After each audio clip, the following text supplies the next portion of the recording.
Santo Nikolaus, uskup yang dikenal sebagai seorang pelindung anak-anak, pelindung pelaut dan orang-orang miskin. Dan seringkali dia dikenal sebagai orang yang banyak melakukan tindakan kasih, membagikan hadiah, membagikan bantuan pada orang miskin, menderita, dan kadangkala itu memberikan surprise, kejutan, diam-diam. Joy 3 huruf ya, J, Jesus first, put Jesus first. Yang kedua, O, others, yang lain. Baru terakhir, you. Nah, jangan dibalik.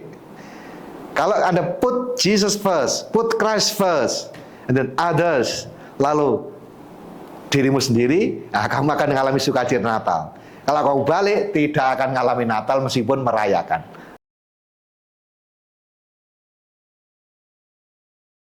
Pagi, Romo. Pagi.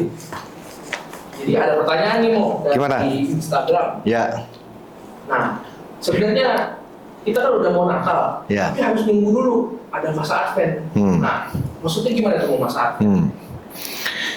Ya, masa Advent, kata Advent sendiri berarti kata Adventus, bahasa Latin, yang berarti kedatangan.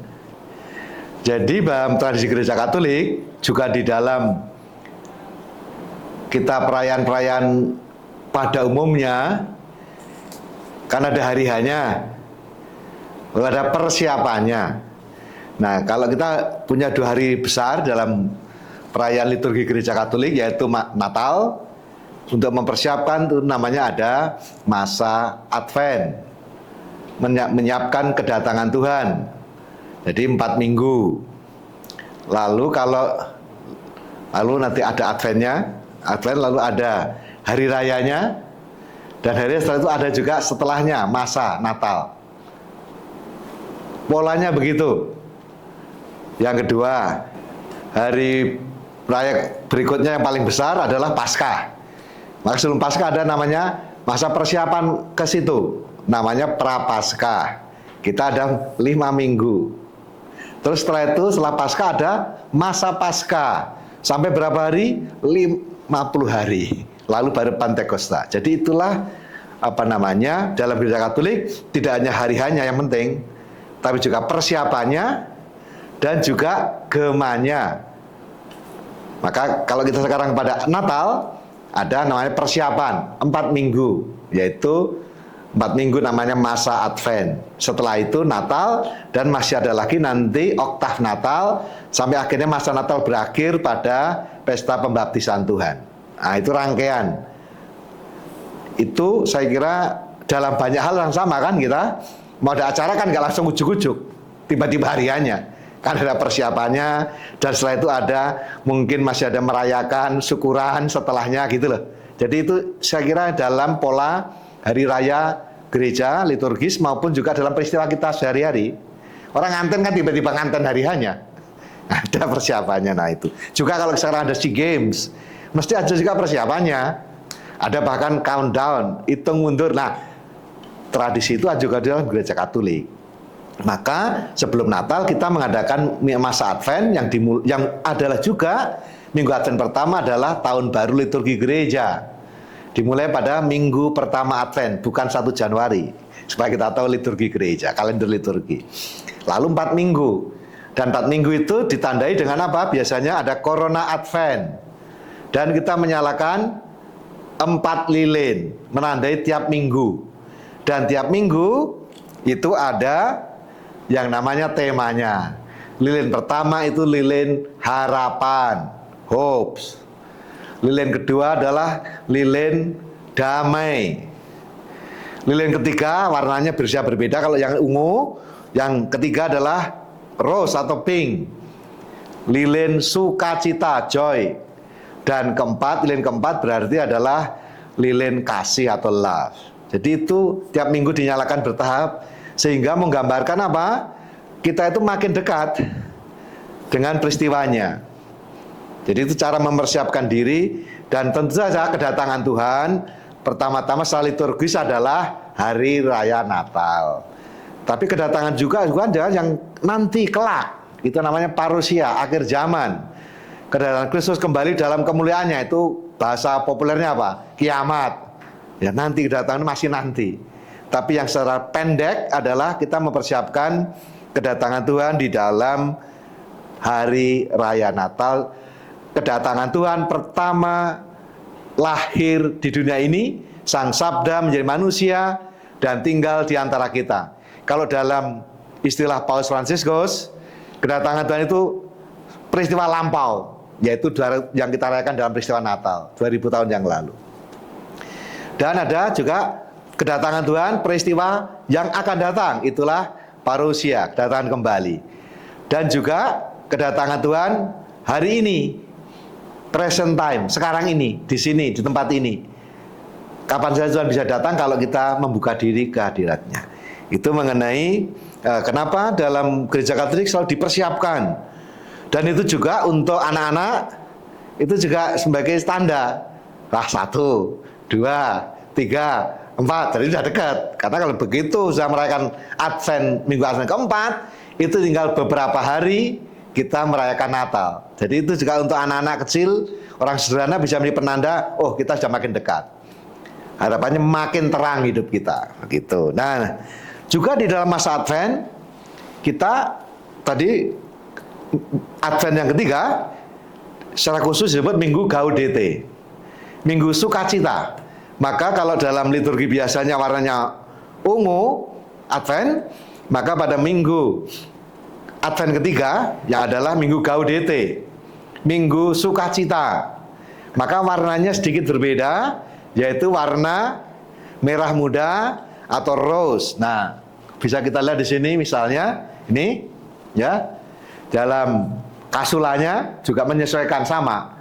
Jadi kalau nanti ya, supaya jangan ribut, jangan karena kurang jauh mainnya, kurang banyak bacaannya, kurang banyak referensinya, lalu romonya kalau pakai nanti pada Minggu Gaudete atau Minggu Advent keempat, Advent ketiga, memakai kasula warna merah muda atau rose atau gampangannya pink begitu, bukan romonya keganjinan ya.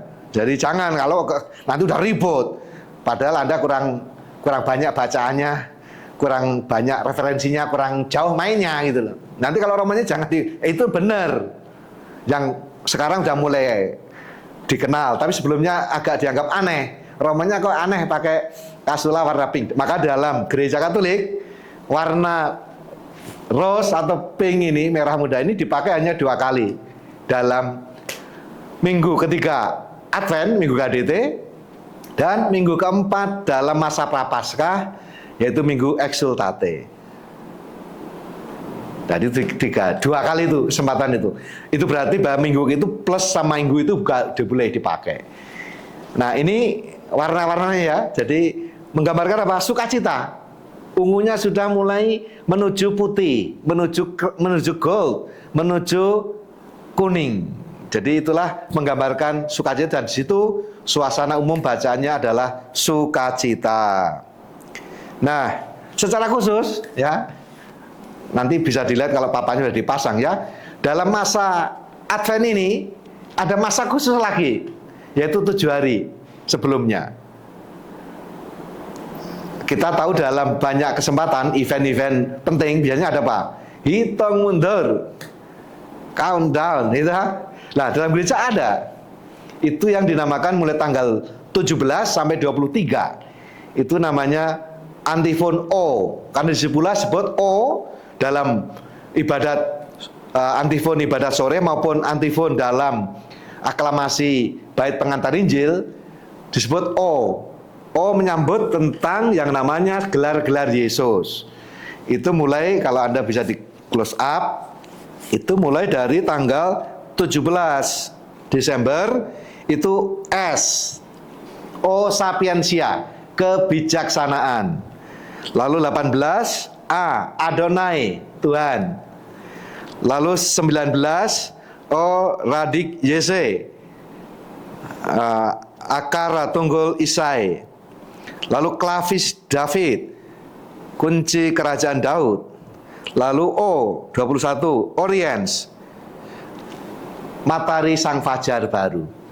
Lalu 22 adalah R Rex Gentium, raja bangsa-bangsa. Dan terakhir 23, Emmanuel.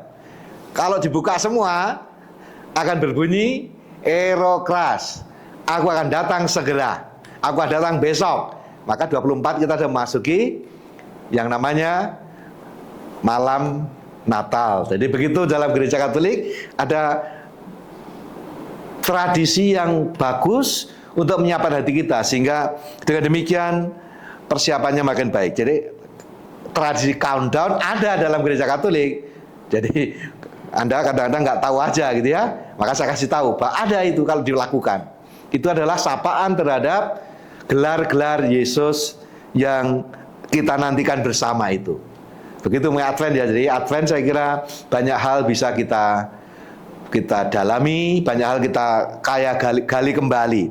Termasuk di dalamnya yang perlu diketahui adalah kita selalu akan dalam tradisi gereja Katolik ada yang namanya, entah itu nama kandang Natal atau gua Natal lah, atau presepio gitu ya.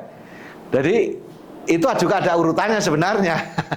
Jadi kita jangan hanya main SKS ya, sistem kebut semalam, pokoknya jadi langsung gitu. Enggak, sebenarnya ada urut-urutannya. Itu untuk menggambarkan juga dari mulai ada nanti Maria, lalu nanti Maria Yosef dengan keledai, lalu muncul gembala-gembala, dan akhirnya adalah ya, Maria Yosef di sentral, lalu terakhir adalah bayi kanak Yesus yang kita arak pada prosesi dalam malam Natal. Jadi gongnya ini tokoh utamanya. Jadi sebenarnya ada urut-urutan untuk apa? Melihat oh ya, sekarang ada ini, oh besok ada ini, tambah lagi, sampai akhirnya gongnya yaitu bayi kanak Yesus yang diprosesi lalu ditaruh di depan altar atau di kandang yang disiapkan oleh gereja-gereja di gereja Katolik tentu saja dimanapun mereka berada. Jadi itu ada urut-urutannya ya. Jadi begitu kurang lebih. Jadi artinya apa? Kita menyiapkan diri bukannya fisik, maka sebaiknya tidak hanya sibuk belanja-belanja shopping untuk baju baru, pernak-pernik, ya itu bagus juga, nggak ada yang salah. Tapi jangan lupa kita juga mempersiapkan batin kita, dan tradisi liturgi gereja mengajak kita menyiapkan itu. Gitu. Berarti intinya semuanya itu ada urutan, ada prosedurnya ya, Mo? Jadi teratur ya? Untuk Paskah maupun Natal. Ya. Jadi intinya supaya kita semua bermakna kalau kita siapkan dengan baik, dan juga kalau kita tidak hanya selesai setelah Natal selesai, ada gemanya apa buah yang kita ambil dari perayaan ini. Gitu. Jadi itu juga berguna untuk hidup kita sehari-hari ya. Kamu mau acara apa saja mesti ada persiapannya. Setelah itu ada syukurannya. Nah gitu gemanya gitu ya. Pola yang umum dalam kehidupan kita manusiawi. Ya. Mo, ngomong-ngomong persiapan nih Mo. Ya. Pasti kan kita sebagai umat Katolik untuk menyambut Natal kita ada persiapan, let's say dekorasi atau segala macam. Nah, menurut Romo kira-kira kapan sih kita udah boleh mulai dekorasi Natal? Apakah ada pakem-pakem tertentu atau gimana? Ya, saya kira secara umum tidak ada karena itu dekoratif di rumah keluarga, pasti itu tidak sesuatu yang sangat strict gitu ya. Tapi bahwa mulai menyiapkan diri itu penting, baik.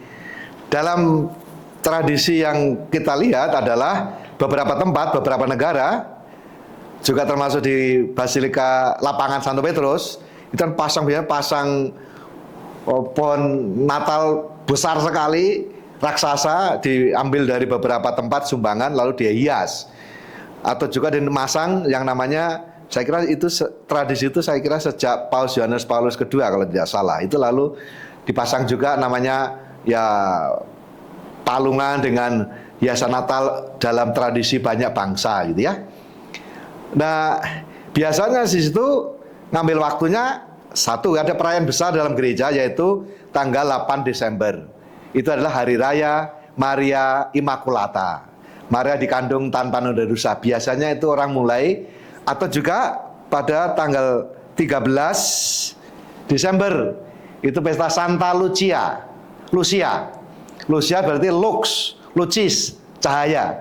Jadi biasanya kalau mau pasang, biasanya orang mengacu pada tradisi di rumah ya. Kalau gereja tadi ada urutannya, tapi di rumah bisa aja setelah hari raya Maria dikandung Tanah Uda Dosa, Maria Immaculata, 8 Desember, atau juga pada setelah festival yang namanya Lucis. Santa Lucia adalah berarti Lucis berarti terang, cahaya. Nah, itu mulai menghias dengan pohon Natal, mulai ya saya kira itu dalam keluarga sangat boleh dan baik untuk menjadi peristiwa. Anak-anak di rumah mulai disiapkan menghias bersama, acara kebersamaan keluarga untuk membuat suasana yang berbeda, suasana yang makin meriah dalam arti dekoratif, dalam arti ya untuk memberi suasana di dalam keluarga. Boleh mulai pasang hiasan-hiasan saya kira, dan juga mulai pasang kalau mau punya koleksi patung-patung Natal boleh dipasang. Saya kira itu anunya ya, kalau dalam keluarga bagus, tidak ada yang salah. Padahal Natal berarti apa? Kita ingin berbagi kasih dengan yang lain, jangan yang mau minta, nerima, tapi kita mau berbagi kasih. Itulah pesannya, jangan sampai keliru, jangan lupa itu. Itu kurang lebih ya. Saya kira baik ya anak-anak kalau Natalan, sesekali orang tua ngajak juga kamu Natalan dengan anak-anak panti asuhan, anak-anak yang nggak mampu gitu. Jadi supaya ada pengalaman itu, kalau tidak ya